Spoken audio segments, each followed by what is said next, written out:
Hello everyone, good morning. কেমন আছো তোমরা সকলে? আশা করছি সবাই বেশ ভালো আছো, সুস্থ আছো। আমিও ভালো আছি, সুস্থ আছি। এটা হলো সানডে, তোমার 26 তারিখের ভিডিও। তো দেখো, সকালটা সূর্য ঠাকুরকে দিয়েই তোমাদের শুরু করলাম, আর মহাদেবের মন্দির দিয়ে শুরু করলাম। তো আজকে সকাল সকাল উঠে গেছি, তখন সবে মাত্র 7:30 হবে, আমার স্নান শেষ।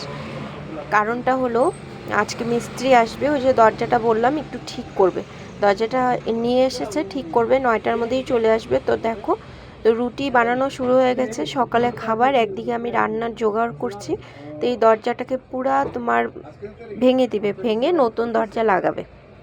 তো তোমরা দেখতেই পারবে। এদিকে দেখো, আমার ডাল হয়ে গেছে, মাছ ভাজা করে নিয়েছি, ট্যাংরা মাছ। তো এইদিকে পেঁয়াজ সোমবার দিয়ে দিয়েছি, মেয়ের জন্য গরম দুধ বসিয়ে দিয়েছি। মানে খুব সকাল সকালই কাজগুলি মানে করে নিয়েছি, আর তাড়াতাড়িও হয়ে গেছিলো। আর তাড়াতাড়ি কাজ হয়ে গেলে না অনেকটা হালকা লাগে বা ফ্রিও হয়। তো দেখো, আধা কাজ করে দরজা নিয়ে আসতে গেছে উনি। দরজাটা আরেকখানে রেখে এসেছিলো আরেকজনের বাসায়।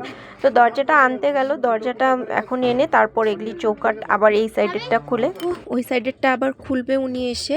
তো রান্নাঘরে এরকম হলে কেমন লাগে, তার জন্য রান্নাটা চট করে সেরে নিয়েছি। আর সানডে বলে কোনো আমার ফ্রি নেই, যেটা সত্যি কথা। তো দেখো, উনি কাজগুলি করছে। বললাম না, সানডেতে ভেবেছিলাম আরাম করব, হলো না আর। তো সকাল করে তো উঠেই গেছি, 6টার মধ্যে উঠে গেছি, 6টা না 6:30টায় উঠেছি। এইদিকে আমার এটা ম্যাট্রেসের এই প্লাস্টিকের কাভারটা খুললাম, এত স্লিপ করে বিছনা, তোমাদের আর কি বলবো, সব নেমে যায়। আর আমাদের বাঙালিদের তো একটা নিয়ম আছেই, বিছনার নিচে ব্যাগ প্লাস্টিক যত কিছু বিছনার নিচে আমাদের রাখতে হবেই, না হলে হয়ই না। জানি না কেন, সচরাচর আমি এটাই দেখি সবার ঘরে। তো দেখো, ঘরগুলি ঝাড়ছিলাম, কারণ একটু ঝুলটুল পড়েছে, আর আমার ধুলাতে না একটু অ্যালার্জি আছে। তো আমি ধুলা টুলা দেখলে পছন্দ করি না। এই যে আগে খাটটাকে সুন্দর ঝেড়ে নিলাম, ম্যাট্রেসটাও ঝেড়ে নিলাম, ঝেড়ে নিয়ে দেখো তারপর উপরে ওগুলি একটু ঝেড়ে দিলাম ঠিকঠাক করে। তারপর তো আবার ওগুলি মুছতেই হবে, কারণ যখন ঘরটা ঝাড়লাম ওগুলি না মুছলে আবার বালি লাগবে। তো এই যে দেখো, দরজাটা নিয়ে এসে গেছে, এই সাইডেরটাও খুলে দিয়েছে। এখন উনি তো এসে প্লাস্টার করবে আগে, তারপর এটা লাগাবে। তো উনি প্রথমে একাই ছিল, তারপর যখন পারছিল না তখন আরেকজন নিয়ে এসেছে। তারপর দেখো, বিছনার চাদরটাও চেঞ্জ করে দিলাম, ধুয়ে মুছে। আমার চাদর বেশি দিন ভালো থাকে না, আমার মেয়ে এত খেলে বিছনার মধ্যে, কি বলবো। তোমরা একটু পরেই দেখতে পারবে, বিছনা ঠিক করেছে তো, একটু পরেই দেখো, তোমরা দেখেই বুঝতে পারবে। তো এগুলি সব আবার মুছবো, কারণ এগুলি যখন ঝাড়লাম নোংরা তো পড়েছে। আর দরজাটা খুলতে পারছি না, কারণ উনি ওই মিস্ত্রি আঙ্কেল উনি ওই পাশ দিয়ে প্লাস্টার করছে, তো দরজাটা খোলা যাচ্ছে না। তো দরজাটা দেখি এর মধ্যে কোনো একদিন খুলতে হবে। তারপর দেখো, এদিকে টিভি চলছে, এদিকে হলো এই যে বললাম না, বিছনার চাদর চেঞ্জ করার সঙ্গে সঙ্গে এই যে দেখো, মেয়ে ড্রয়িং নিয়ে খাতা নিয়ে এসে গেছে, সব পেন্সিল শার্পনার করছে, তারপর হলো তোমার ড্রয়িং করছে, বিছনা চাদর লাগাচ্ছে। আমার এরকমই, আমি যদি ঘর চাদর পরিষ্কার করি, আমার চাদর 1 সপ্তাহ ভালো থাকে না, আবার আমার চেঞ্জ করতে হয়। তো মানে জায়গা নেই খেলার, ওরও দোষ নেই, ওই বিছনার মধ্যেই খেলে বা কখনো নিচে ওই ছোটো জায়গায় খেলে নেয়। তো দেখো, দরজাটা লাগানোর পর এখন খুব সুন্দর লাগছে।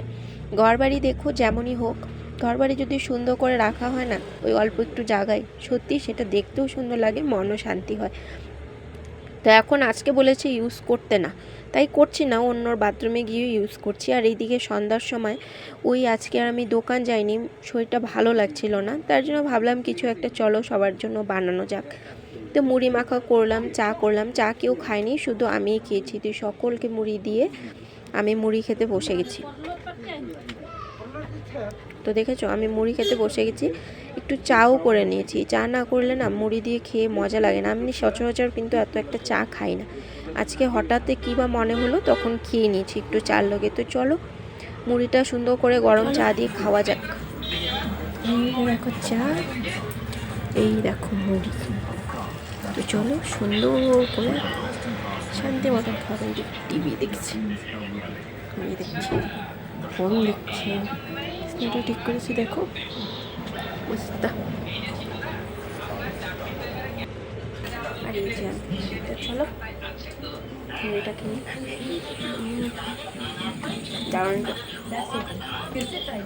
ঠান্ডার দিন আর কি মুড়ি মাখা চা দিয়ে কার না ভালো লাগে, বেশ দুর্দান্ত। তো চলো খাওয়া দাওয়া পরে আবার আসছি। তো খাওয়া দাওয়া তো শেষ হয়ে গেল, তারপর দেখো মেয়েকে নিয়ে কোলে বসে আছি। অনেক দিন পর মেয়েকে এইভাবে কোলে নিয়ে আদর করতে পারছিলাম, আমার মনটা তো ভরে গেছিলো।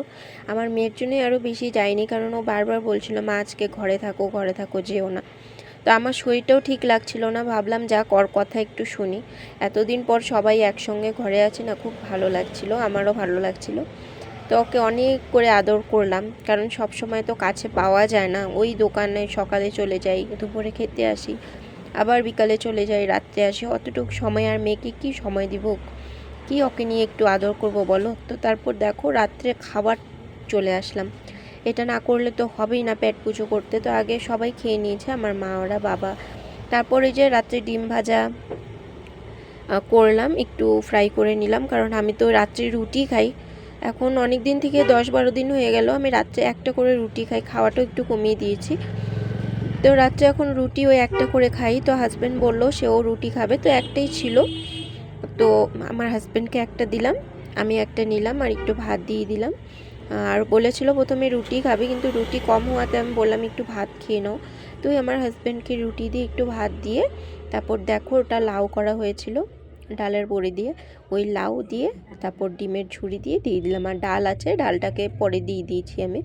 তো দেখো ডিমের ঝুড়ি এরকম হালকা হালকা করে ভেজে নিলে খুব ভালো লাগে, আমার তো ভীষণ ভালো লাগে, কিন্তু এই অ্যালার্জির জন্য আমি খুব একটা ডিম খেতে পারি না।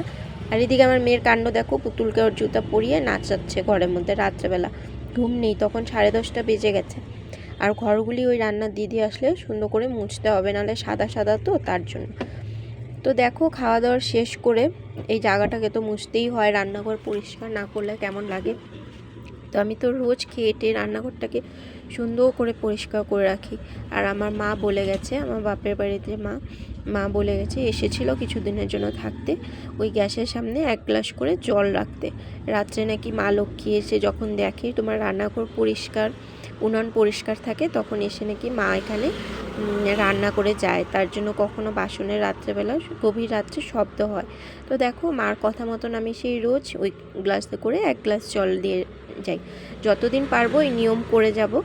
তারপর ঠাকুরকে নমস্কার করলাম, রাত্রেবেলা ঘুমানোর আগে আমি এটা রোজ করি, না হলে মনে আমার শান্তি হয় না। তো সবাই ঘুমিয়ে পড়েছে প্রায়, শুধু আমি আর আমার হাজব্যান্ড ছিলাম। 10:30-11টা বাজে তখন। আমার মেয়ে কিন্তু ঘুমায়নি, কারণ আমি যতক্ষণ বিছনায় যাব না আমার মেয়েও আমার পিছনে ঘুরঘুর করতে থাকবে। তো আজকের ভিডিওটা কেমন লাগলো তোমরা জানিও। আমার যারা সাবস্ক্রাইবার আছো বা যারা নন সাবস্ক্রাইবার আছো, তারা পারলে আমাকে একটু সাবস্ক্রাইব করে চ্যানেলটাকে এগিয়ে নিয়ে যেতে পাশে থেকো, ভালোবাসা দিও, তোমাদের ভালোবাসায় আমি এগিয়ে যেতে পারবো বন্ধুরা। তো সাবস্ক্রাইব করে রাখলে তোমরা আরও নতুন নতুন আমার ভিডিও দেখতে পারবে। এখন এর জন্য রাখছি, তো টাটা, পরে আবার নেক্সট ভিডিওতে দেখা হবে।